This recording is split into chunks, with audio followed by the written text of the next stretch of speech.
Hello, good morning or afternoon, all of you. People are still coming in, but we would like to start on time so that we can also finish on time. My name is Bettina Heller and I am from the coordination desk of the Consumer Information Program. Thank you all very much for joining. We're really happy that you're here with us. Just a few logistical points. You are currently all muted. So that we have better quality and not so much background noise. If you have any questions throughout the presentation, we would ask you to please type your questions in the chat box, which you can find in your panel on the right-hand side further down. And you can just type in the chat box to all audience so everybody can see your question, and then we will address them towards the end of the webinar. There is also going to be scope for you to speak and comment on what you've heard and share your views and experiences. For that, we would ask you to please raise your hand. There's a button on your control where you can click raise hand, and then we would call you up and unmute you so that you can speak. So just a short introduction. So I'm here to speak on behalf of the Consumer Information Program of the 10-year framework of programs on sustainable consumption and production, or short the 10YFP. I think all of you are aware of the program because you have heard about this webinar through our mailing list. In case you have not heard about this webinar through the mailing list, but in a different way, we would encourage you to have a look on the SAP Clearinghouse and also sign up to our newsletter. I will paste the link in the chat box shortly so you can have a look after the webinar. So today we are happy that the China Chain Store and Franchise Association is going to share a little about their experience with conducting a consumer survey on awareness on sustainable consumption in China with us. Just for background, they are implementing one of the trust fund projects of the Consumer Information Program. And the trust fund is one of the mechanisms for implementation under the 10YFP. It is basically used to support the different programs of the 10YFP to shift towards more sustainable consumption and production patterns and to respond to national and regional priorities of developing countries and economies in transition. For the Consumer Information Program, we have selected 3 projects so far, and China was selected among over 65 applications. So they are one of our 3, and with that, I would like to hand over to Zhang Li from China Chain Store and Franchise Association, who will kindly walk you through the presentation. And we also have a few other people from the project team on the line, which are Wendy, Professor Li, and Xiaoxin. So they will be happy to answer your questions after. Thank you, and handing over to Zhang. Oh, thank you, Bettina, and thank you everyone for joining us today. And we are actually quite surprised because a lot of people have signed up. And it is also our first webinar on this CIP program. And here you can see the brief agenda of today's webinar. It is our pleasure to be here, and I'm Chong Li from CCFA, and we also have Dr. Li. She is the main author of this report, and we also have Wendy from CCFA too, and she's the project manager for this CIP program, and Xiaoxin from UN Environment China office. She has been supporting us all along. And thank you, Bettina, and the 10YFP team for organizing this and for providing us all the help that we need during our implementation of the program. And I just want to welcome you and to let you know that your opinions, comments, and questions are very important to us, which is also one of the aims of this webinar. So we can improve the report and learn and get inspired from you. So you are more than welcome to write your questions in the chat box or raise your hand, like Bettina said, during the webinar. And please note to select the whole group when you are sending out those messages so everyone can see the questions. and I'll do the introduction part, and Professor Lee will mainly do the Q&A sessions. So this is the general introduction. Let's move on to the main content. So firstly, I'll have a brief introduction of CCFA. It's an abbreviation of China Chain Store and Franchise Association, and it is the official representative for retail industry in China. And currently, there are more than 1,000 enterprise members with over 56,000 physical stores, including domestic and foreign invested retailers, franchisers, suppliers, and relevant organizations. And in the field of sustainability, CCFA is dedicated to raise the awareness and promote sustainability among retailers. In the last decade, retailers in China has been taking actions in promoting sustainability. They actually started with energy saving issues of physical stores and then expanded to green supply chain management and sustainable consumption promotion. So with the action from the retailers, the CCFA realized it's time for us to establish this roundtable to provide this high-level international communication platform for the retailers in China. And it's the roundtable is composed by leading retail enterprises, retail suppliers, NGOs, academic institutions, and other stakeholders. For example, from like in the supermarkets, we have Carrefour, Walmart, and in textile and clothing we have H&M and CNA, and for furnitures we have IKEA. These international brands also are all members of the roundtable. And the annual conference will be taking place on 30th June, so it's very near the date now.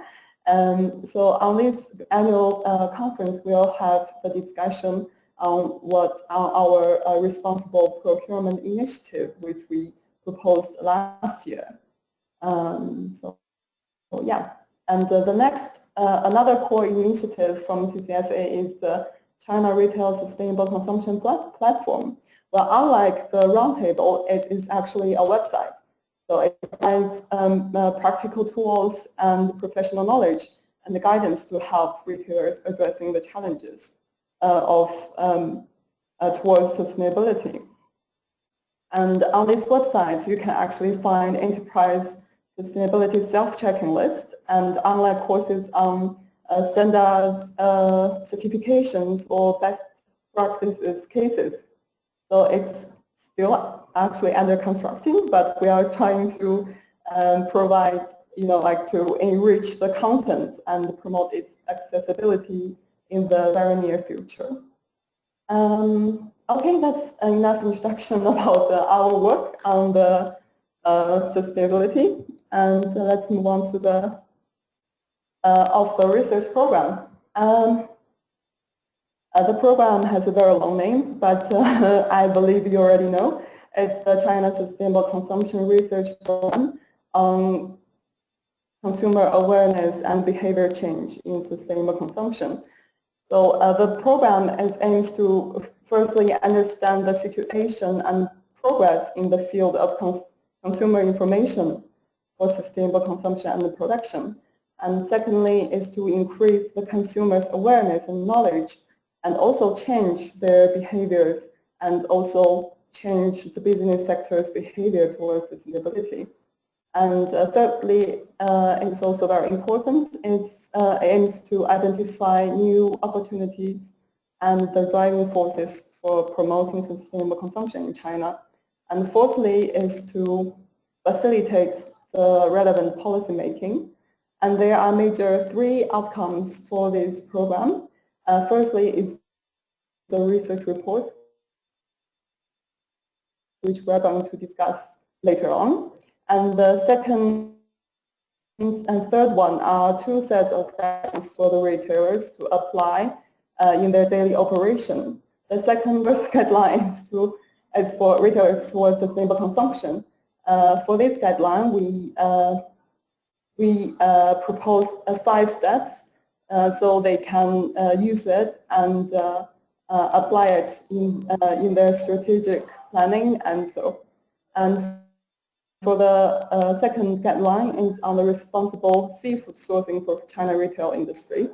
And we chose seafood because China is one of the, well, it is actually the biggest consumer and producer for the seafood. And there's a big market demand for sustainable seafood products. So I think it's useful for the retailers to raise their awareness and to apply in their seafood procurement. Okay, so let's move on to the main topic. It's the research report.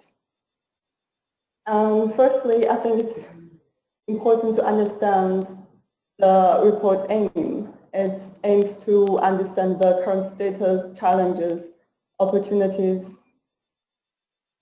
and best practices, and also provide policy advice on sustainable production and consumption in China.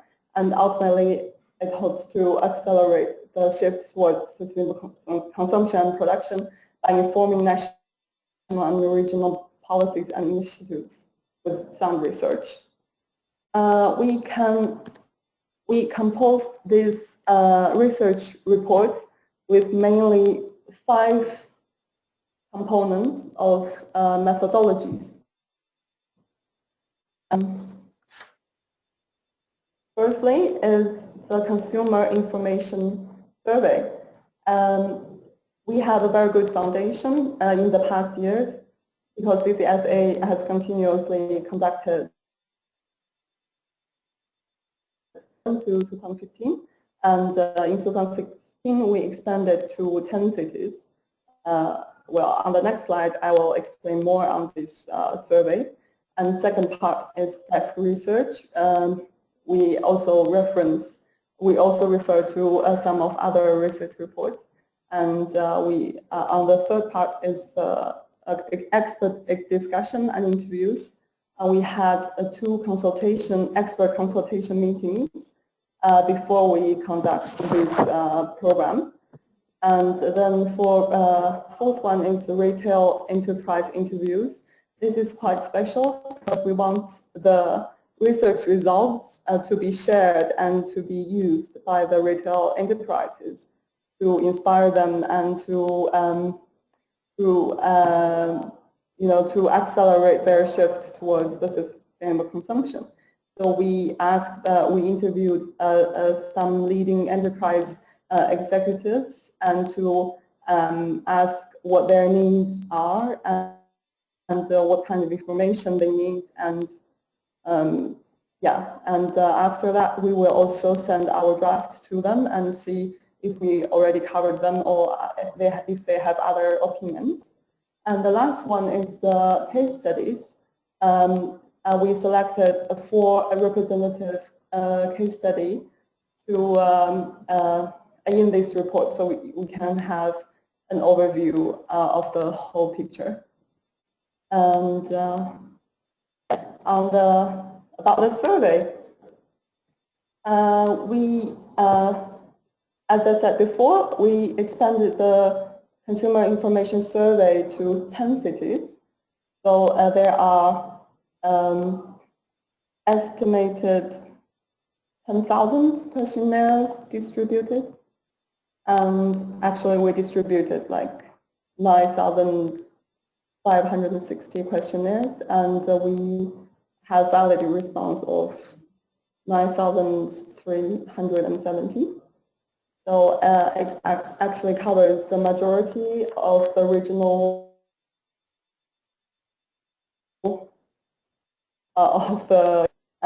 so overall that's the main methodology we adopt in this research program. And then let's move on to the discussion on the contents. Here we picked all the chapter names so we can have an overlook on the layout and the outline of the chapter. It is actually based on the life cycle theory from production, then consumption, the usage phase, and then the disposal and treatment phase. So we follow this theory and conducted the report in this way. So also on chapter 6, we have overview of the stakeholders' role in the promotion of sustainable consumption. Okay. Okay, let's move on to the next. Actually, on chapter on this part, we selected the survey-related chapters to discuss here with everyone. Perhaps it can be helpful to understand what our main findings and the aims of each chapter, so we can have a deeper understanding about this. So on chapter 2 is mainly the status analysis of sustainable consumption in China. We divided them into 3 dimensions. Firstly is the policy analysis. Secondly is the survey results. The analysis is based on the survey, so it has majorly 5 components. And then thirdly is the market analysis of sustainable consumption. So on this part, we focus on the premium and willingness to pay, and also the market situation of green or sustainable product brands. And also there is an emergence of sharing economy. Maybe you already heard of that. There are a lot of sharing bicycles on the mega city street in Beijing or Shanghai or in China. And then on chapter 3 is the external environment analysis for promoting sustainable consumption. And chapter 4 is from production to consumption to improving the supply chains for sustainable consumption. So chapter 3 is the market analysis, and maybe you already realize that in terms of the channels of consumption, there might be a little bit overlapping. But here in the chapter 3 is focused on the big environments and for the especially on the online platform that is newly emerged in China. And on chapter 4 is mainly focused on the power of the production enterprises and also the innovation from retailers. So we can have an overview on what China's current status on the green supply chain management. And then on chapter 5 and chapter 6, chapter 5 is mainly the garbage sorting, recycling, and resourceization. Actually, that last word is it took us some time to select it because there's no exact English translation. But I guess you might understand, because it's like when you are recycling the garbage, you actually make it a resource again. So so this is dealing with the disposal phase of life cycle theory. And the chapter 6 is also is the stakeholders' roles in the promotion of sustainable consumption. So so it provides the whole picture of all the main actors in promoting the sustainable consumption in China. So here are our key findings from the survey. From the survey, we can see that the basic recognition of sustainable consumption has been established amongst Chinese consumers. We can see from here, maybe it's clearer that if I use the pen here, that in this picture, you can see that this is actually taken from the question that, do you agree that your daily activity is crucial to promote, is crucial to sustainable consumption? And only less than 10%, like for all age group, are like slightly disagree or totally disagree. And on the other picture, where we can see is that the main driving forces for sustainable consumption in China are food safety and health, and better quality, also benefit for the environment. Yes, so this is our survey results. And secondly,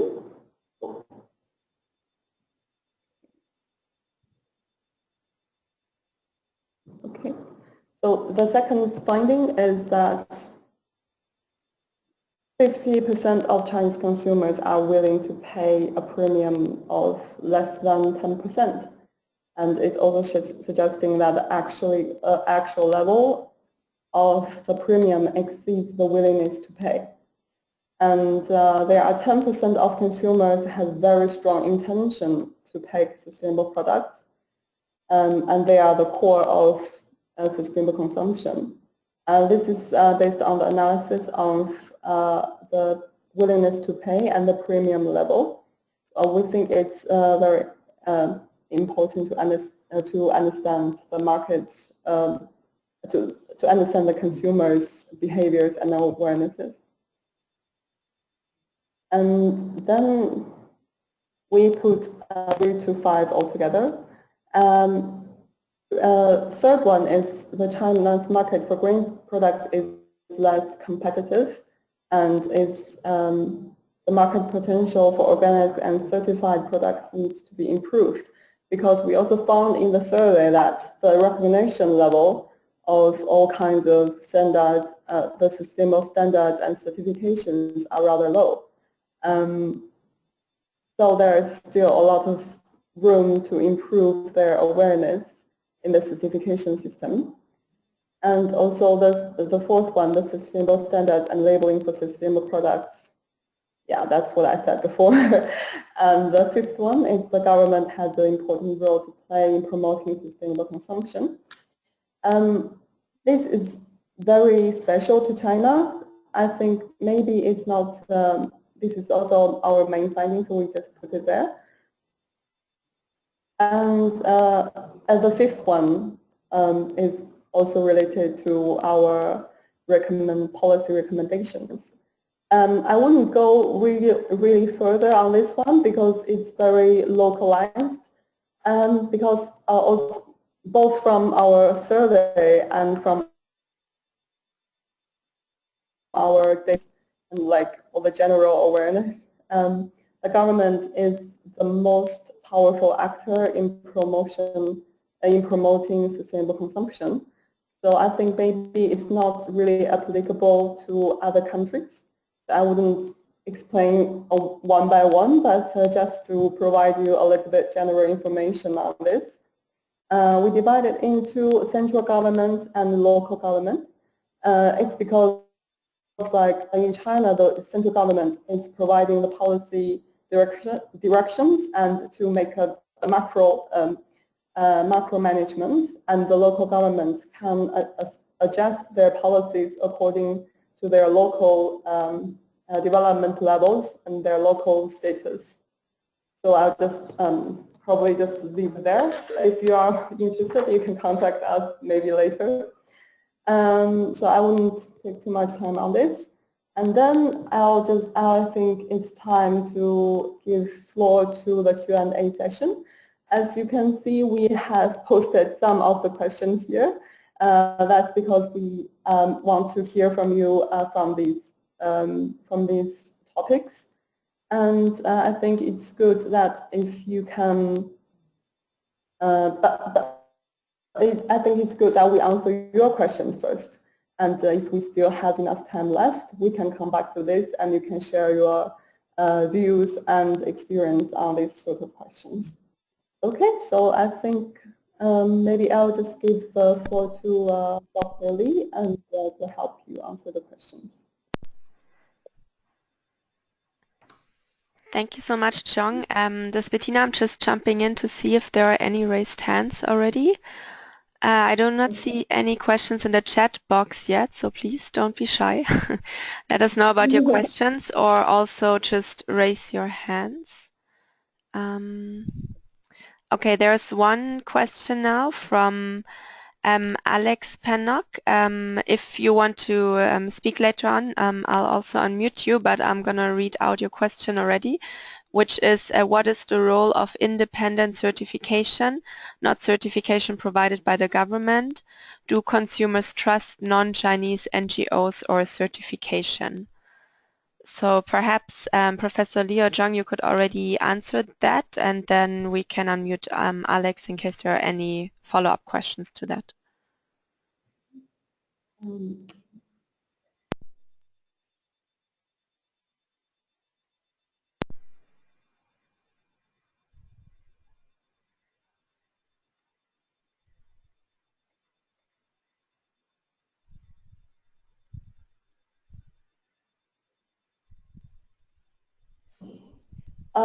Is Professor Lee online, or can she?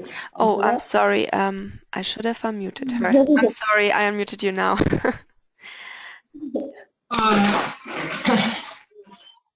Okay. In China, maybe NGOs' power is less. Is not as strong as in other countries.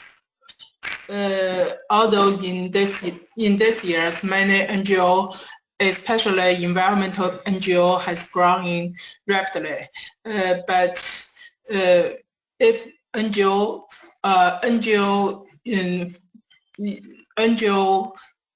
has this strong power in China, maybe it has some years. Maybe in government has much power than NGOs. So NGO has the different efforts. They can has the education, has in education in consumers, successful consumption. So we don't think NGO is has the equal to the government. Is it okay? Hi, this is Alex. Yes, thank you for that. Maybe I could give an example.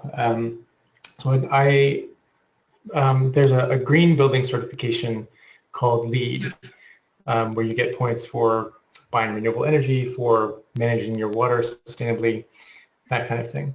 And that's run by a US NGO. And I believe there is not very much presence for LEED in China, but there has been a sustainable building certification developed in China called 3-Star, I believe. So just with that example, I'm wondering how easy it is for non-Chinese NGOs or non-governmental organizations to get a foothold there, to run a certification program for something that has not been done there yet, or if usually the government ends up filling that space, developing that sort of program. Yes, exactly. I think so. But in China, NGO has the weak power now. It's the fact. Hello everyone, my name is Xiaoxing. I also participate on this China Consumer Information Project in terms of the NGO power, I have an example that could like to end. So in this project, we also work with some NGO. For example, we work with Wentong Foundation for community education on consumer information. So they are the NGO that supports the local residentials to understand and give them, telling them how to organize and encourage them to take lead on promoting green community in their own community. So, so for the NGO, they just doing capacity buildings, encourage others taking actions, and identify some leaders in the community and encourage them to lead more residentials to take actions. So I think this is a good example that even though NGO is not powerful, for example, the Wentong Foundation, they only have a few people working on thousands community, so they are quite not much capacity, but when they have willing to do that, they actually can make some difference. So their role in this is very special, that linking the local council, residential people, and also some organizations like us to work together and supporting them. So I think this is like as Professor Lee said, NGO in China power is not as much strong as other country, especially we are a developing country, but also I think many NGO also find their own way to build up and develop their influence in China as well. Yeah, maybe I can add something, because I think the question is addressing to the foreign NGOs, and Wentong Foundation is not actually foreign NGO. And maybe I can just have an example of MSC, because MSC is also a foreign NGO and it has its own standards. We are actually working together, and MSC is also one of the members of the roundtable. So we are having these a lot of public education activities to promote the sustainable seafood products, and they are also involved in our other projects like research and etc. I think regarding the foreign NGOs in China, I think it's quite, they are developing, and if you're asking what the government's reaction, I think we are not in the position to say that, so we can't guarantee that if there's any if you're gonna be great or like bad, but there is opportunity. Yeah. Okay, thanks. That makes a lot of sense. And just briefly, the second part was, do you think that Chinese consumers trust foreign NGO certification in general, or do they tend to prefer government certification, government oversight of things like seafood sustainability or green building sustainability? Can you translate to the chapter 2? Let me say the chapter 2.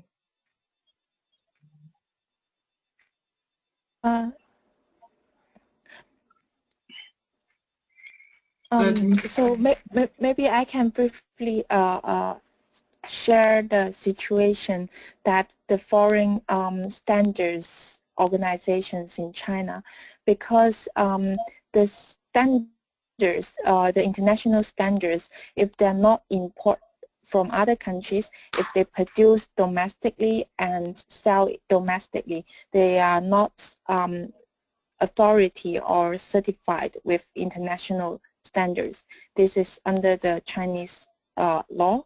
So this is one of the barriers for international standards have more visibility in China. So I think in China that the international standards still in this situation is educating the consumers and make them be noticed and be recognized. So your question about if they trust or not, I think this is on the second phrase. After they understand what the standard is, and then they will think if they trust it or not. But in this situation, they are still on the phrase that to raising the awareness on the sustainable standards. And for domestic standards, they have the advantage to access to the consumer. So of course they have more visibility, but as I think. So I think also on the reports, if you see the report in detail, we also have a questionnaire to ask them if they know they can recognize that standards, and we can see that the domestic one is more being recognized. Maybe I can add something here. Well, regarding the foreign standards in China, I think it's still like in its entering phase. So we are trying to introduce a lot of standards here, like for example, SSC and MSC, RSPO, such, for example. But I think the common problem here is that there might be contradiction with the domestic standards. So that is the common problem that's met with foreign standardization or certification organization. And but we have to say that the foreign standards are very important now, and is increasing its power in China's market share. And so I think,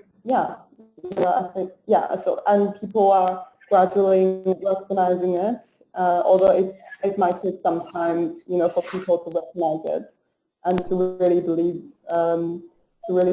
it's the beliefs behind the logo. So, and the meanings behind the logo. So yeah, I think there's still time for developing, but there's room for the foreign certification schemes. Yeah. Thank you all so much. I'll just read out another question that we received. So we have another 2 questions in the chat box and then another hand raised. And I really apologize in case I'm mispronouncing names. Please bear with me. This is from Pavs Pillay from the WWF South Africa, the Southern African Sustainable Seafood Initiative.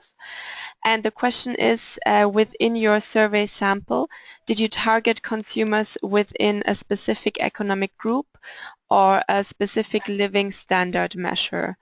So which different groups of consumers did you target, and how did you identify those or distinguish those?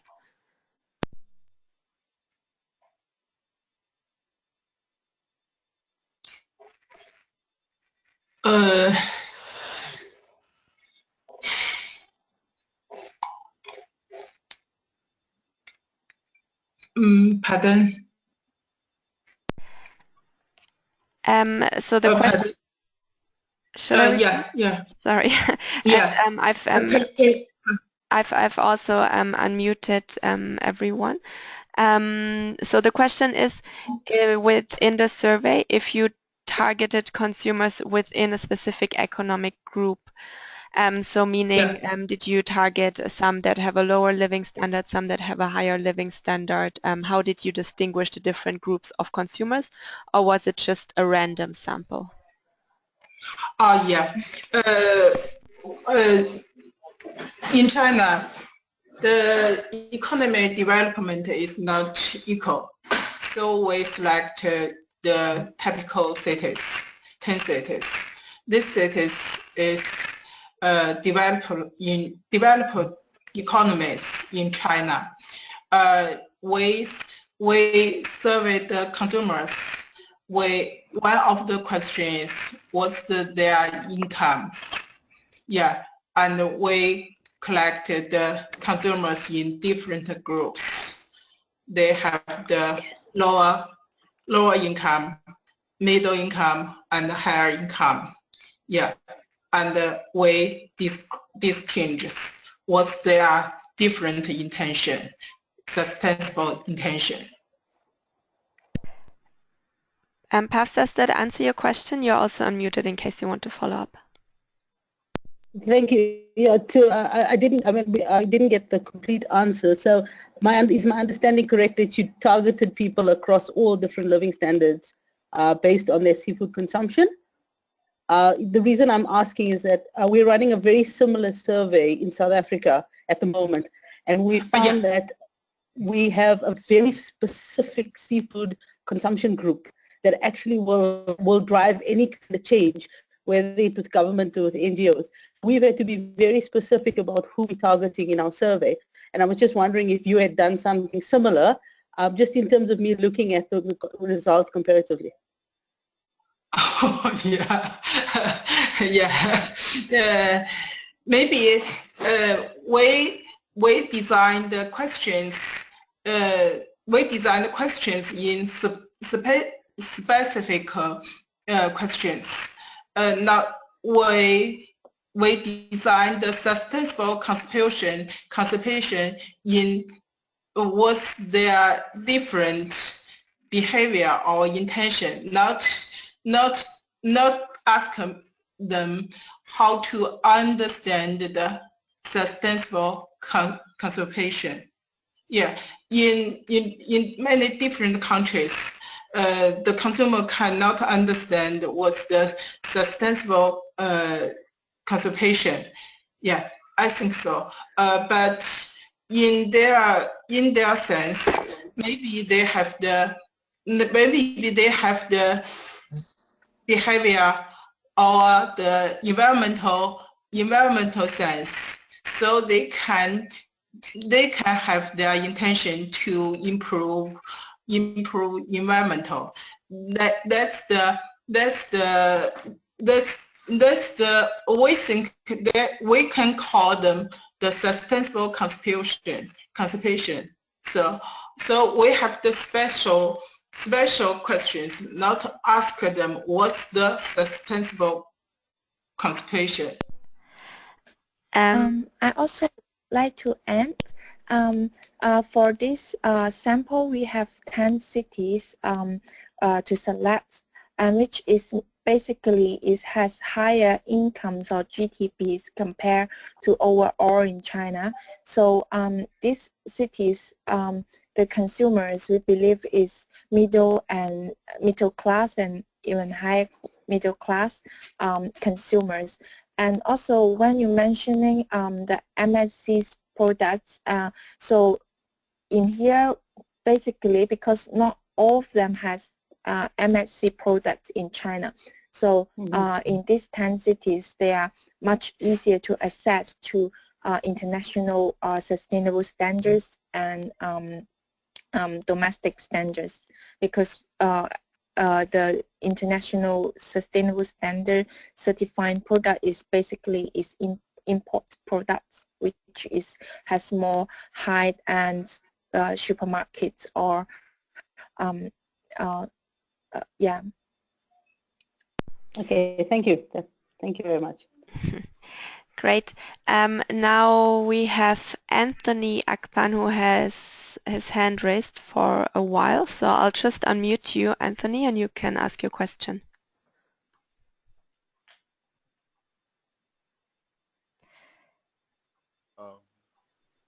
It's been a wonderful seminar.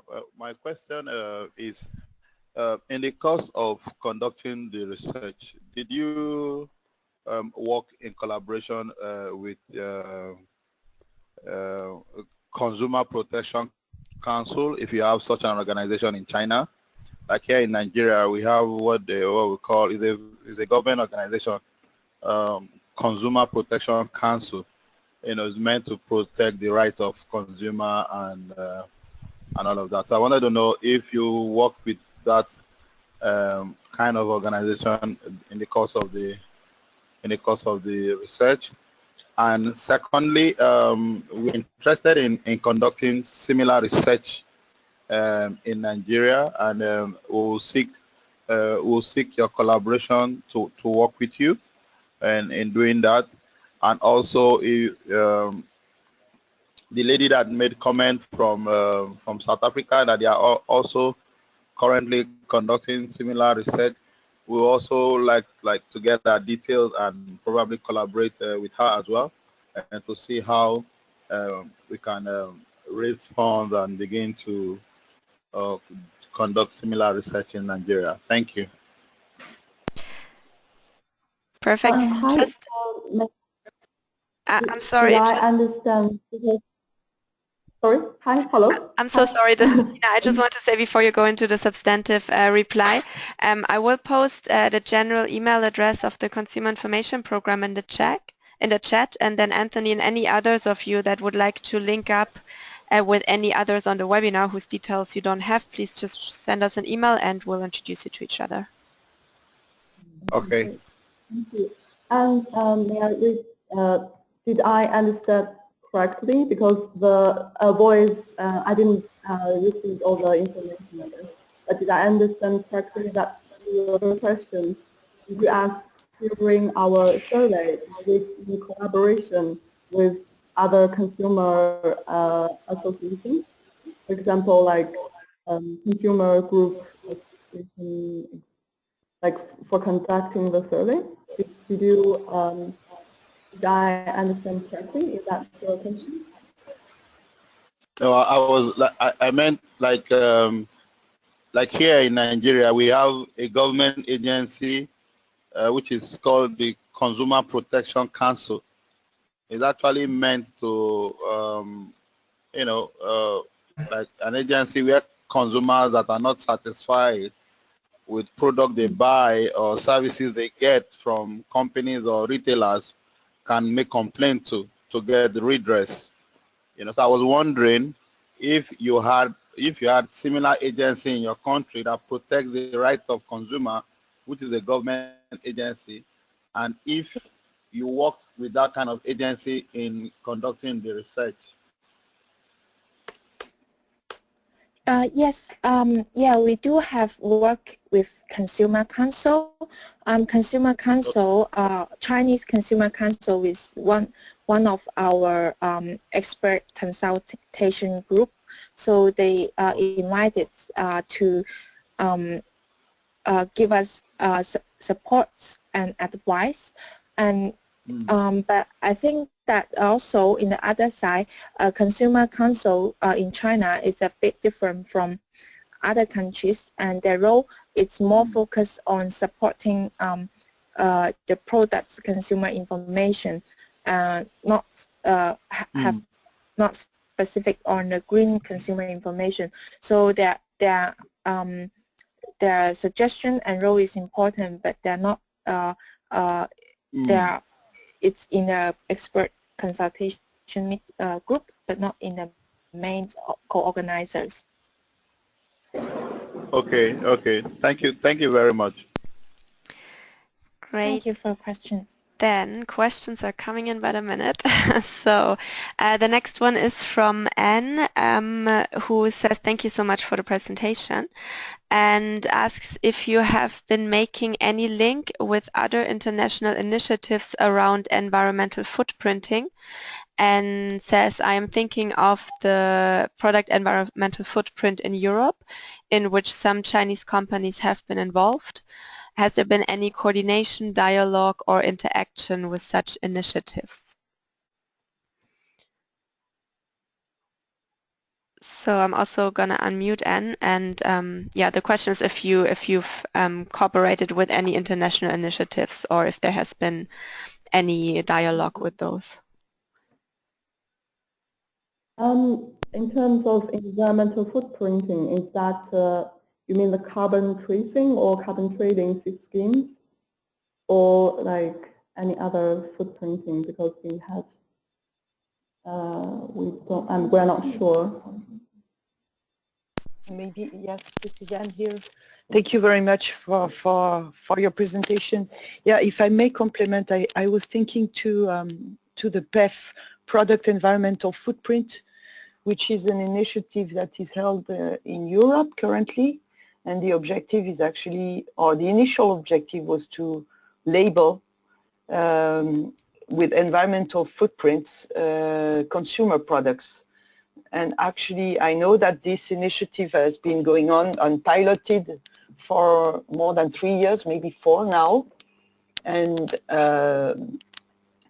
yeah, and some Chinese companies, the one that comes off the top of my head now is Lenovo, have been actively involved in such work on, you know, how to assess their footprint, basically. So I was wondering whether you had made any links, or whether it was more, this is more on the production side, and whether you were more focused on the consumption side.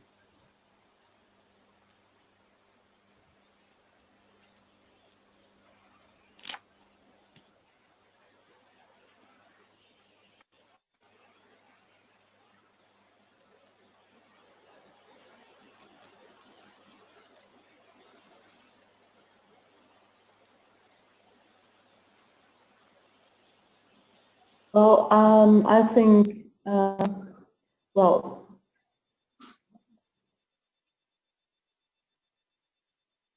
I think currently for this program, we are not covering this carbon capture and carbon tracing like products.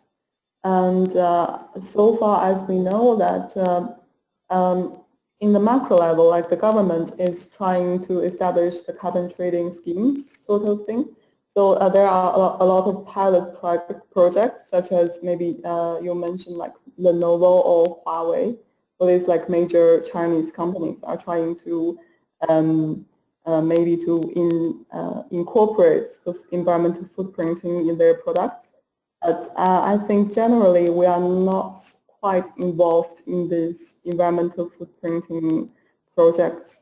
So yeah, so in terms of this program, we are more focused on the consumption side, not production. Maybe we can take the opportunity because Anne, you have posted another question, which is talking about the sharing of products, also called the product service systems. And she has asked if you included some information on consumer willingness to go into such sharing systems. So I think, Zhong, you mentioned before that also the whole people renting bikes in the major cities and leasing, renting products or leasing services instead of buying products. So have you included that in the consumer survey and in the report? Yeah. Sharing economy will be the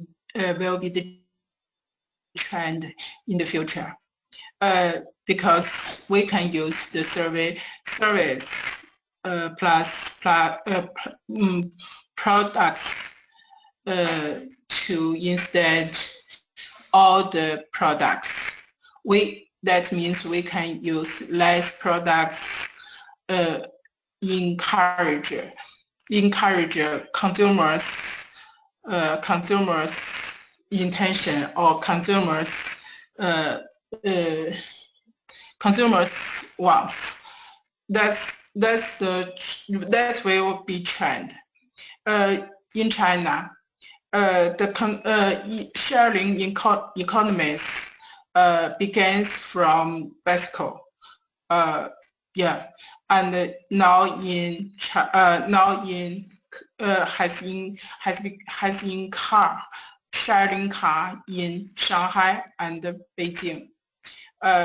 Will be viewed the sharing economies in the future, because if we want to develop the sharing economies, that means we must more service. We must develop the service, including ITs, including some typical tables, service tables to include the in-court sharing economies development. Yeah, I think so. Thank you. We have 2 more questions, so I'm just gonna swiftly move on. The next one comes from Virginia from Brazil, and she has 2 questions. It's rather long. I'm gonna read it out, and then maybe we can go one by one. So she says that the survey showed Chinese consumers are willing to pay a premium for sustainable products. And Yeah. were you able to map which general products, so for instance food, beverages, cosmetics, energy and fuel, so which of those consumers would be willing to pay more for? So maybe we can start with... No. No, all kinds of products has the similar trend. They have a different, have a little difference, but not the significant difference in different space products. Maybe we want to know, we want to research in the future the core sustainable consumption. That means more than 10% consumers willing to pay for the sustainable products more than 20 premier than regular products. Okay, great, thanks so much. And the follow-up question to that, I'll just keep on reading, is and do you see significant movement towards sustainable production through technological innovation? So does innovation play a role, especially on consumer goods?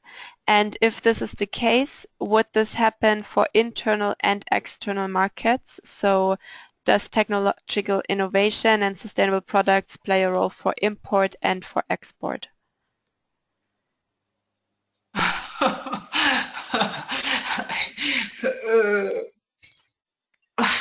It's difficult to answer because the survey is just the one, just 14 questions. We can't answer all the questions of all the questions about the sustainable consumption.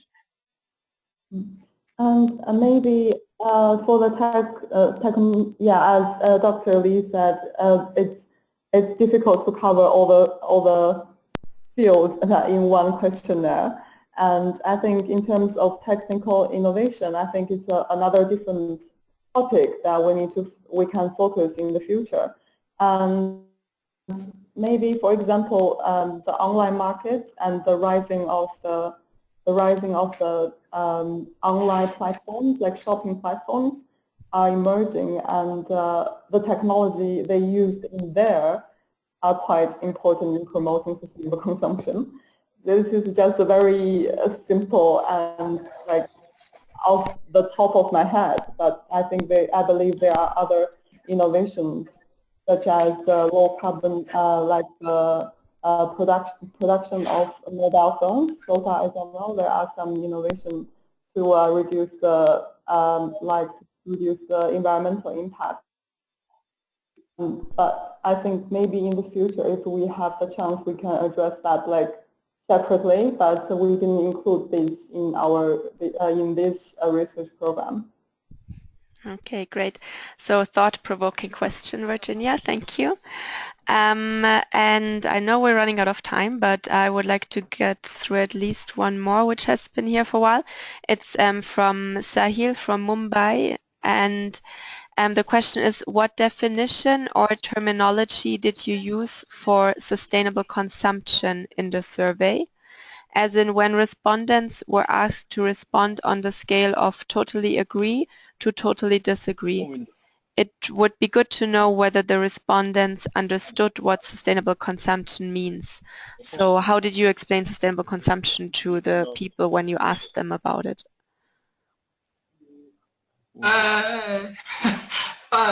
We have this 5 degree, five level of the 5 levels of the answer.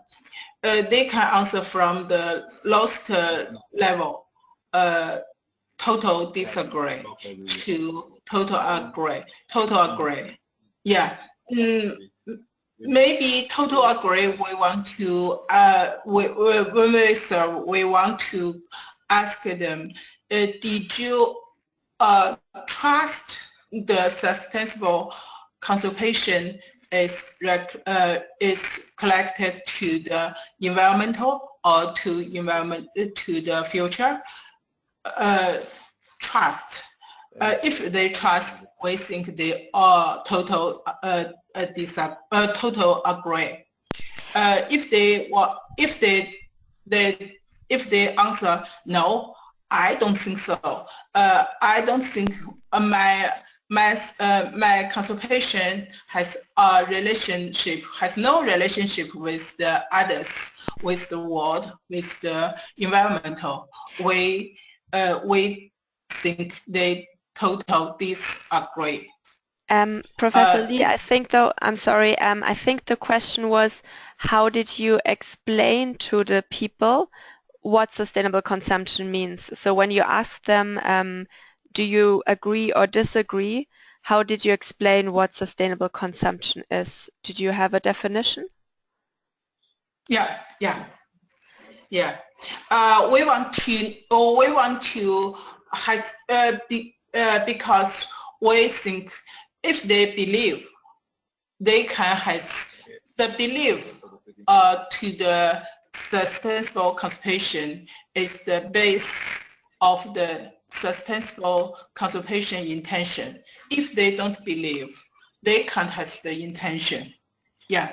So we want to know how degrade they believe that their contribution is relative to sustainable development. Yeah. Thank you. We want to know their belief. Yeah. Sahil, otherwise you can also see in the report the questionnaire is actually annexed, and I'm not sure if the exact definition is in there because of course the survey was in Chinese, but otherwise I'm sure you can also send a follow-up email, and the email addresses are included in the presentation. And sorry, very much question is if we can go to slide 15. Thank you. Zhang, if you can go to slide 15, if you could give one specific example how sustainable consumption could be integrated into national or local development frameworks. Do you have one example at hand? Which, sorry, slide 15. So basically for the solutions that you propose to the local government. Yeah. So I think it's number 3. Do you have one example of how such integration could be done? Integration. Okay. Let me say, integrated and sustainable development goals according to local. Because in different cities, in different areas in China, they have the different economy development. In our survey, 10 cities has different levels, and they have the different sense, different in behavior and different culture. So we want to suggest the local government according their local development specificity, maybe their survey, maybe their culture, maybe their maybe their customer intentions and made the suitable goals and the suitable development, suitable sustainable conservation goals. Let's make example. Maybe I can provide an example here. It's also presented in our report. It's the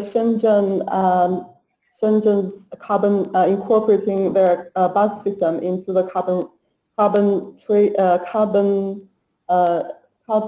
into their carbon trading system to promote their sustainability in their public transportation.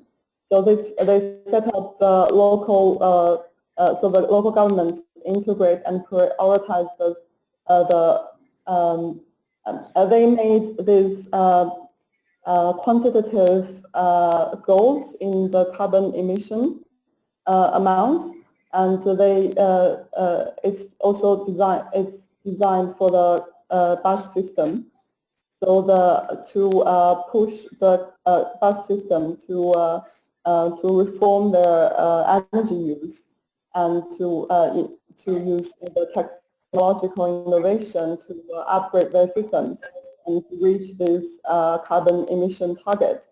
So and the Shenzhen government did that because Shenzhen is one of the first pilot city for carbon trading schemes in China.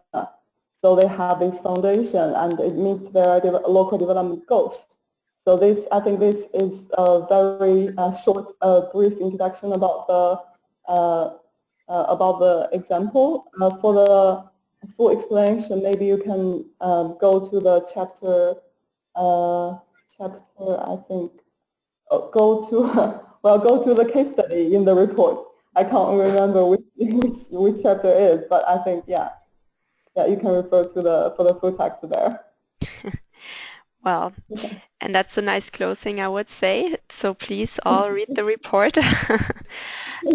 And well, thank you so much to the team from CCFA for presenting today, and thank you all of you for staying until the end and for all of your questions. It was really great to have you in the webinar.